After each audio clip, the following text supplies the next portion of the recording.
चलिए आइए अब हम लोग सम्स नंबर 7 करते हैं। Sums number 7, the following ledger balances were extracted from the books of Rabina and brothers at the end of the accounting year 31 March 2014। 31 March 2014 को Rabina and brothers के बुक से हम लोग को ये लेजर बैलेंस मिला है। Make journal entries to transfer these balance to prepare profit and loss account for the year ended 31 March 2014। अब हम लोग को करना क्या है, जर्नल एंट्री बनाना है ताकि ये जो बैलेंसेस है हम लोग इनको ट्रांसफर कर सकें। ठीक है, अब देखिए आइटम क्या क्या है। जब आपको सम्स इतना दूर करके दिया होगा एग्जाम में तो एक स्केल लगाइएगा और आइटम को समझिएगा कि किसका कितना वैल्यू है। ग्रॉस प्रॉफिट ये आपके डेबिट साइड में नहीं क्रेडिट साइड में जाता है।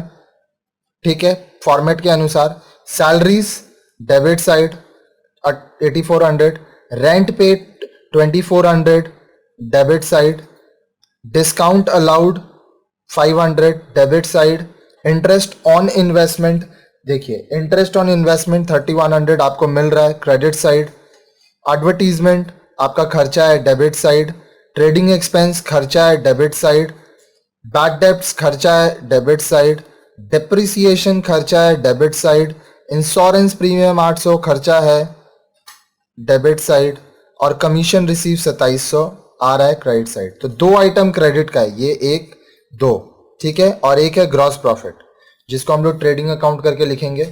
अब बाकी जितना आइटम है वो आपका एक्सपेंसेस है। ठीक है, दो इनकम है ये दोनों, बाकी सब एक्सपेंसेस है।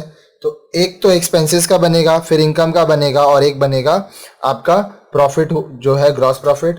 ठीक है, और एक बनेगा कि आपका नेट प्रॉफिट हुआ है या नेट लॉस। बहुत सिंपल सम्स है। तो चलिए आइए, हम लोग को जर्नल बनाना है इसलिए हम लोग क्या करेंगे जी, एक जर्नल का फॉर्मेट लेंगे और उसमें हम लोग इसको पुट अप करते जाएंगे और आसानी से ये सॉल्व हो जाएगा। आइए, क्या लिखा है, in the books of Rabina and brothers, Rabina and brothers. ठीक है जी, अब देखिए एक एक करके आइटम पुट अप करेंगे। ध्यान से देखिए, आपको इजीली समझ में आएगा। ईयर क्या है 2014, डेट क्या है मार्च 31। सबसे पहला जर्नल एंट्री क्या चीज का होगा, ग्रॉस प्रॉफिट या ग्रॉस लॉस। यहां पे ग्रॉस प्रॉफिट है क्रेडिट में। ठीक है, तो आप लिखोगे ट्रेडिंग अकाउंट, क्योंकि प्रॉफिट है इसीलिए ग्रॉस प्रॉफिट ऊपर आता है, क्रेडिट का आइटम डेबिट में आता है। यहां पे to profit and loss account. Amount कितना है जी 65,800, 65800, 65800। ठीक है, यहां पे आप लिखेंगे बीइंग ग्रॉस प्रॉफिट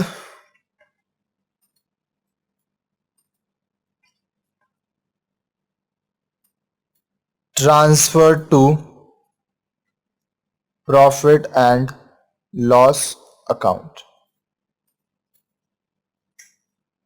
ठीक है, अब देखिए नेक्स्ट हम लोगों को क्या करना है, जितना भी एक्सपेंसेस हुआ है वो दिखाएंगे। तो एक्सपेंसेस रियल सम्स में कहा जाता है, एक्सपेंसेस डेबिट में जाता है, तो यहां पे क्रेडिट में जाएगा क्योंकि हम लोग जर्नल कर रहे हैं। मार्च 31 प्रॉफिट एंड लॉस अकाउंट 2, अब ये डेबिटेड है।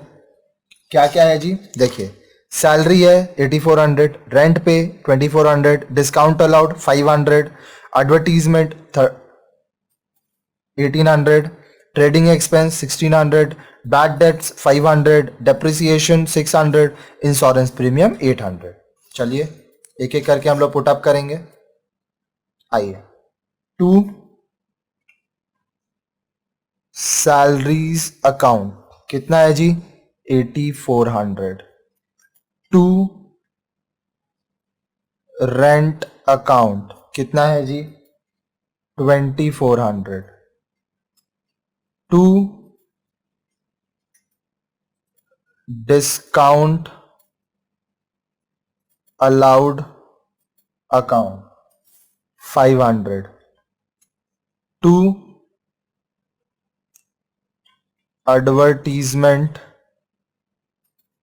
Account 1800 to trading expenses account,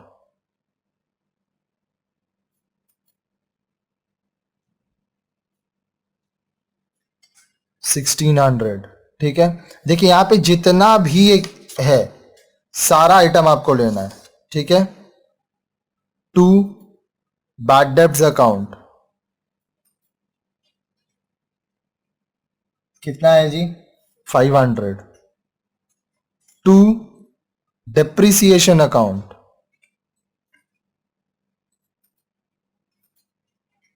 कितना है, 600। टू इंश्योरेंस प्रीमियम अकाउंट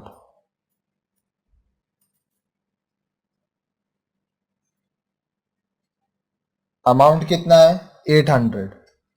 इस सारा को ऐड करेंगे तो प्रॉफिट एंड लॉस अकाउंट में आपका टोटल एक्सपेंस आएगा 16,600। ये आपका टोटल एक्सपेंस हुआ है। यहां पे आप क्या लिखेंगे, being transfer of indirect expenses to profit and loss account. ठीक है जी, अब हम लोग क्या करेंगे, आप क्या ट्रांसफर किए, इनडायरेक्ट एक्सपेंस। अब हम लोग इनकम ट्रांसफर करेंगे। इनकम क्या क्या है, इंटरेस्ट ऑन इन्वेस्टमेंट और कमीशन रिसीव्ड, ये दो आपका इनकम है। ठीक है, ये दोनों दिखाएंगे कितना, 3100 और 2700। तो आइए ये दिखाते हैं।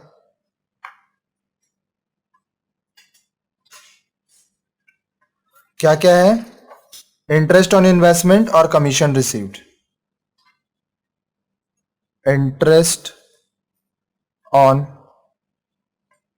Investment account debited 3100, commission received account debited 2700, बस यही दो है।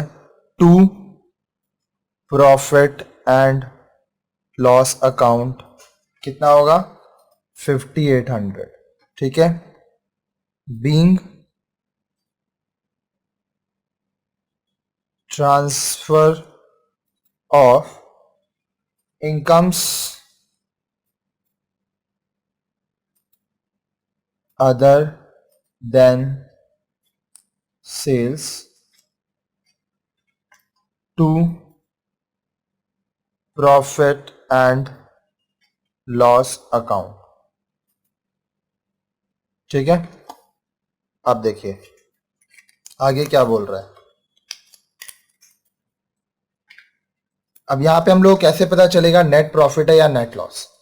Profit and loss account 65,800, profit and loss account 5800। तो ये देखिए ये दोनों को आप ऐड करेंगे और ये लेस करेंगे तो ऑब्वियसली यहाँ पे क्रेडिट साइड बड़ा है, डेबिट साइड छोटा है, इसलिए हम लोग का प्रॉफिट हुआ है।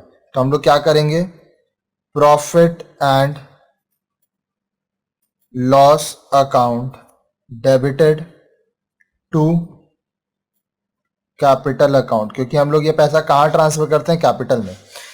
इन दोनों को ऐड करके ये माइनस करिएगा तो आएगा 5500, माफ कीजिएगा 55,000। अब देखिए आपको समझाने के लिए मैं अलग अलग तरह का पेन यूज कर रहा हूं, आप ऐसी गलती एग्जाम में ना करें। ये सिर्फ इसलिए बनाया जा रहा है ताकि वीडियो क्लियर हो। ठीक है, एग्जाम में सिर्फ ब्लू पेन यूज करें। Being transfer of net profit to capital account. अब देखिए मैं फिर से ये सम्स एक बार रिकैप कर देता हूं। सम्स में क्या बोला है आपको, जर्नल करना है, जर्नल एंट्रीज। ग्रॉस प्रॉफिट, यहां देखिए ये जो क्रेडिट डेबिट हम लिखते हैं ये फॉर्मेट के अनुसार लिखते हैं, क्योंकि आपका एग्जाम में आपको फॉर्मेट बना के सम्स करना है, तो अभी से आपको याद हो जाएगा। ग्रॉस प्रॉफिट क्रेडिट है, salary debit, rent paid debit, discount allowed debit, interest on investment credit, advertisement debit, trading expense debit, bank debts debit, depreciation debit, insurance premium debit, commission receives credit. ठीक है, अब जो जो item यहाँ expenses है, देखिए सबसे पहले हम लोग ग्रॉस प्रॉफिट दिखा दिए, फिर एक्सपेंसेस दिखा दिए, फिर इनकम्स दिखा दिए अदर देन सेल्स, फिर हमारा नेट प्रॉफिट आ गया। ठीक है, तो बहुत ही सिंपल है और इस तरह से फाइनली ये सम्स हमारा यहाँ पे कंप्लीट होता है।